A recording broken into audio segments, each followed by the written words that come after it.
Okay, thanks, Philip, for the introduction. I'm pleased to present the results of the project on the two-dimensional barium titanium. And you can see this project involves many laboratories and also many colleagues. So I'd like to first thank all the collaborators. So the project was primarily conducted by Maxime and Camilla, here Maxime in this room. And with the support across the lab from CFBB, EMS, LCMCP, and LPS. And a special thanks to Philippe for the funding of the PPM. We are also grateful for the funding partner of IIF and also the new model of the Rayon Ile-de-France to make this research possible. So let's look at first the background of this project.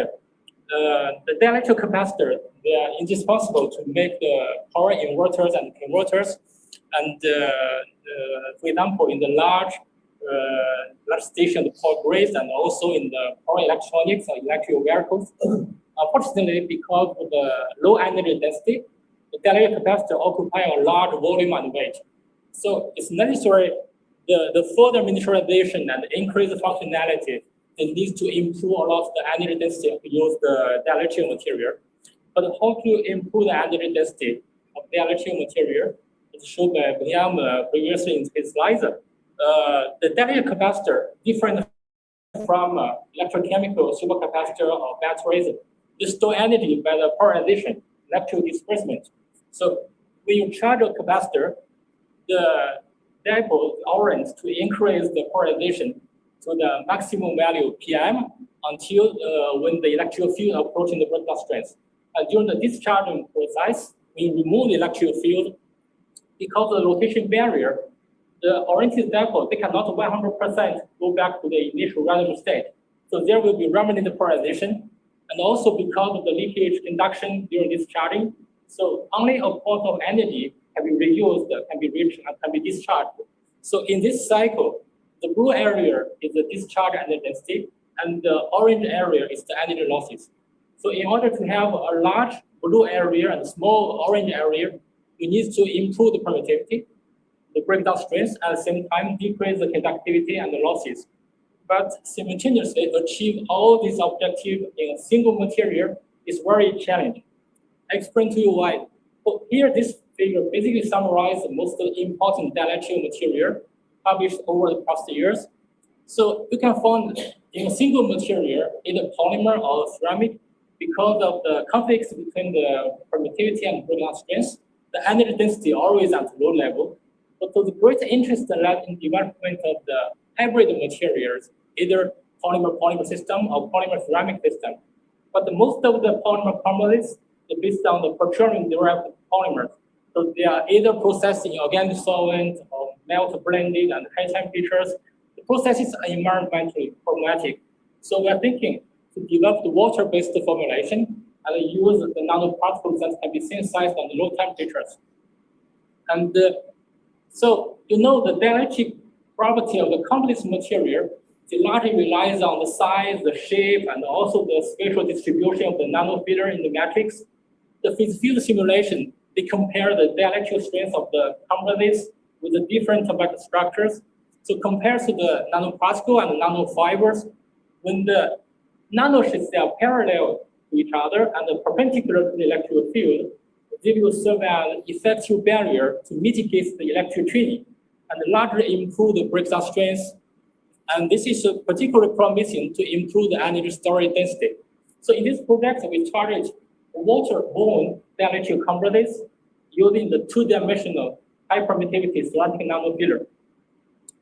The ceramic nanofiller, we choose the barium titanium because it's a high permittivity perovskite ferroelectric material, but it's non-layered perovskite.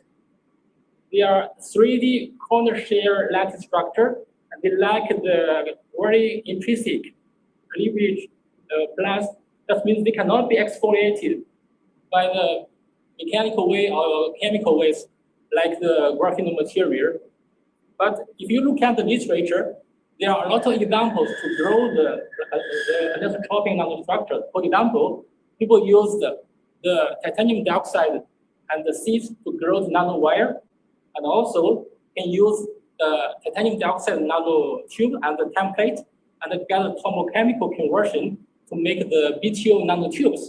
Even most recently, and people can grow the titanium dioxide nanowire on a 3D object, and then to use the thermochemical conversion to make the microscopic form of BTO films.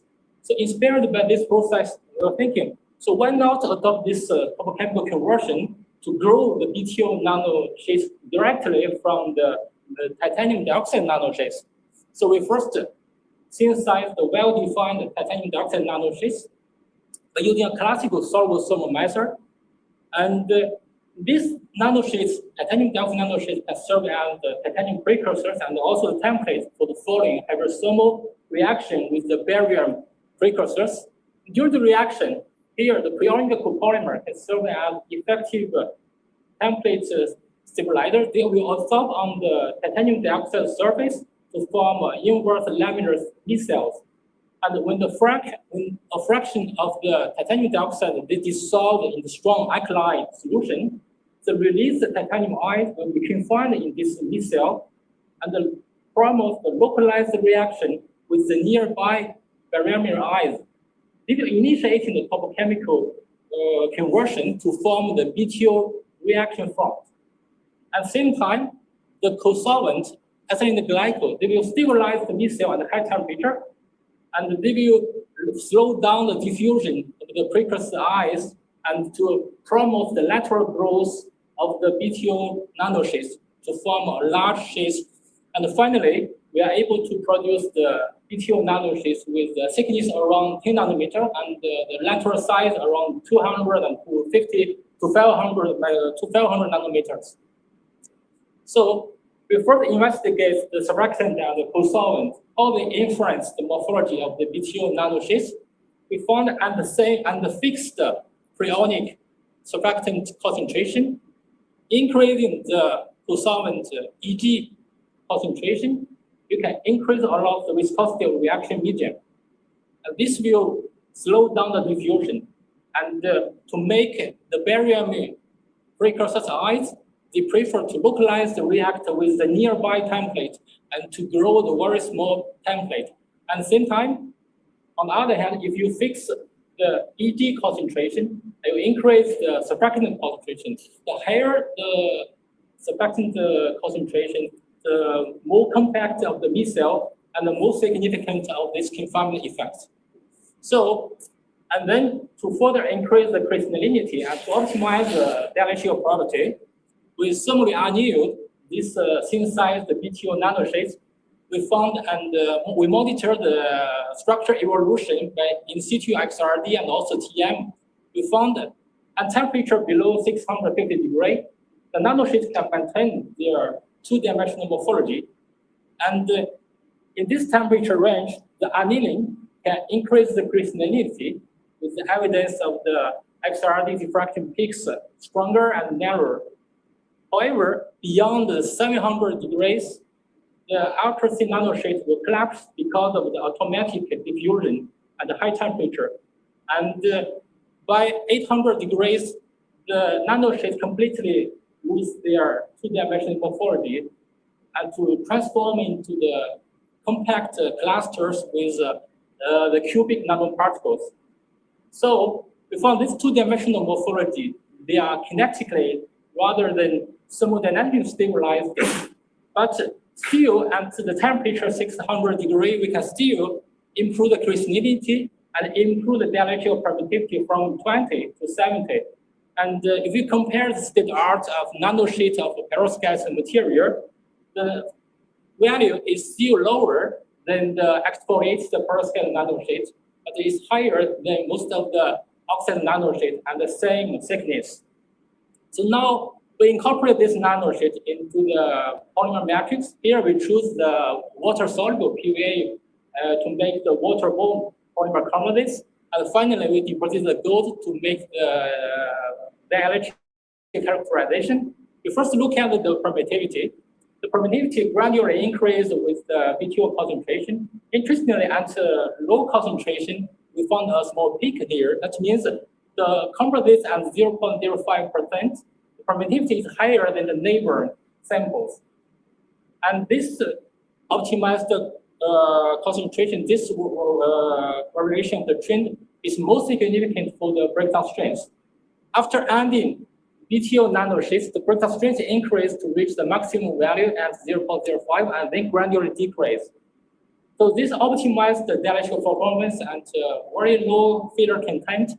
This is the typical dialectical composite phenomenon. I take just 1 minute to explain to you more about this concept. This phenomenon was first reported in 2017. The people reduced the failure concentration below 1%. They found the permittivity can be increased a lot compared to the polymer matrix. And here, the key factor here is the interfacial region surrounding the nanoparticle.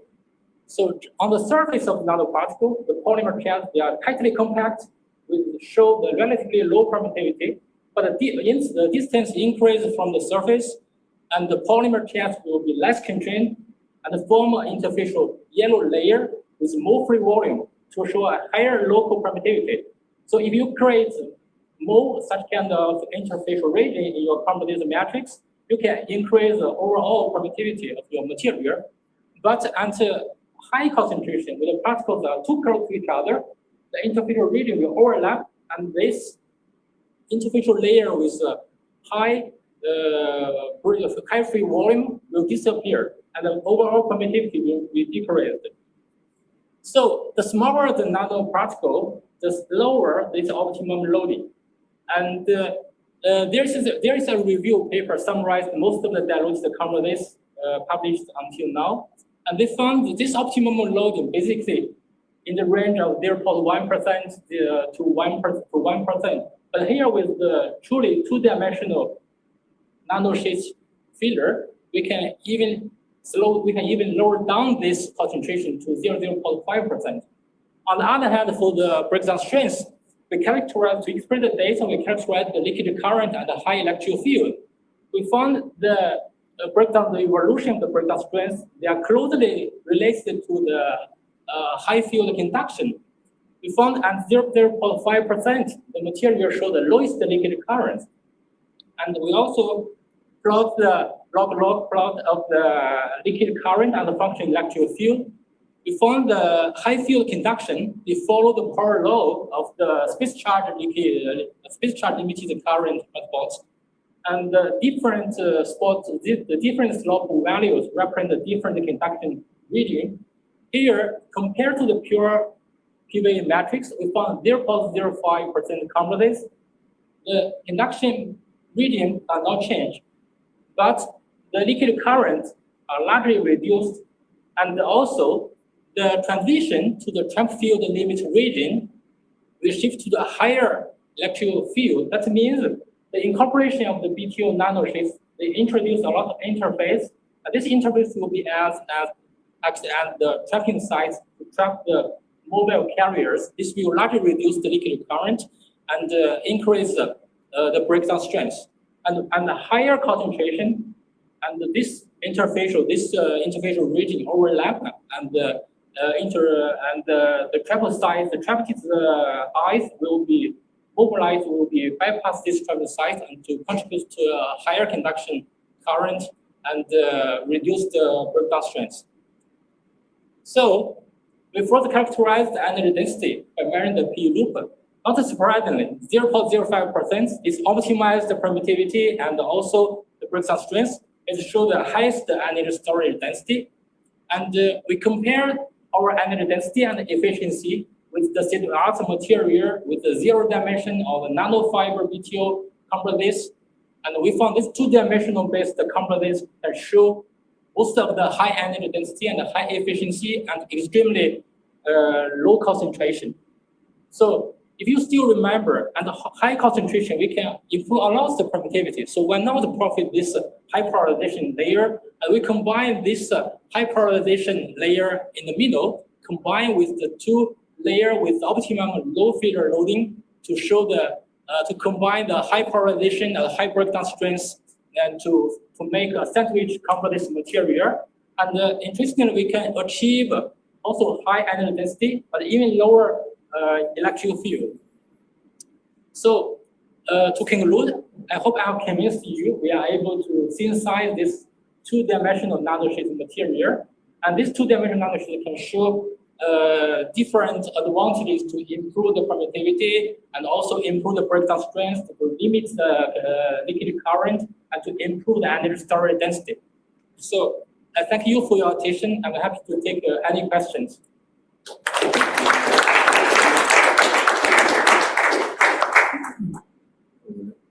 Okay, thanks, Jinkai. Peut-être le temps de questions. Thanks, Jinkai. Very interesting. How did you measure the permittivity of the nano particles? Okay. So, nano sheets.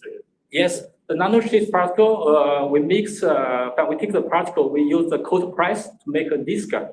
And to make this cold disc mechanically rigid, we just add a very small amount, just 4% of PV and the gold to make the disc more mechanically rigid, and then we measure the property of this disc. You still need to use relationship to subtract the contribution of the PVA? Or? We think the PVA contribution is very, very small. Okay, so the value is the actual value Yes. that you measure directly from the disc? Yes. Okay.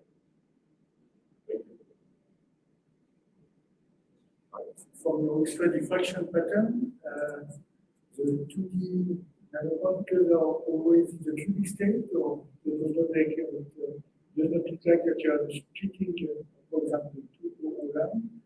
Yes. Check that if for all temperatures in the cubic state. Yes, yes. In the old temperature, until the very high temperature, 850 degree, even the structure collapse is still in the cubic. I think the transformed nanoparticle is still very, very small size. At the beginning, we expect to have the tetragonal phase with this thermal annealing. But unfortunately, it's always in the cubic phase. For the applications, it's not bad in the cubic state. The cubic for this application is okay. Yeah. It's even better. Yes, yes. Otherwise, you would have. Yes, yes. I have a question.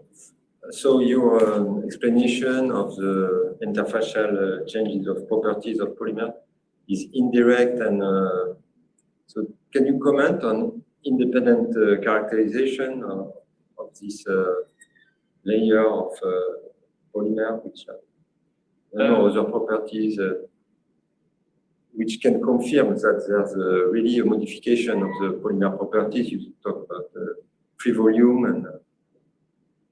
Yes, but there are a lot of literature. Until now, the direct characterization of this local interface nano and the nanoscale is very difficult. But people can have some simulation, for example, with the DFT calculation to compare the free volume of the polymer matrix with or without nanofeeder to show this kind of. But the direct characterization is very difficult. Let's have a quick last question. How much of improvement did you get with the layered system at the end? I didn't really see which part was better. The breakdown, was the breakdown higher? Or? Yeah, here? No, the breakdown is not higher than the low feeder loading. But the interest is the high polarization, because we incorporate the high concentration layer here. That means we can achieve a high polarization and even lower field. Yeah. But we lose a little bit of efficiency. But the interest is we can achieve the high energy density and low electric field. Okay, well, yeah. Thank you again, Jinkai.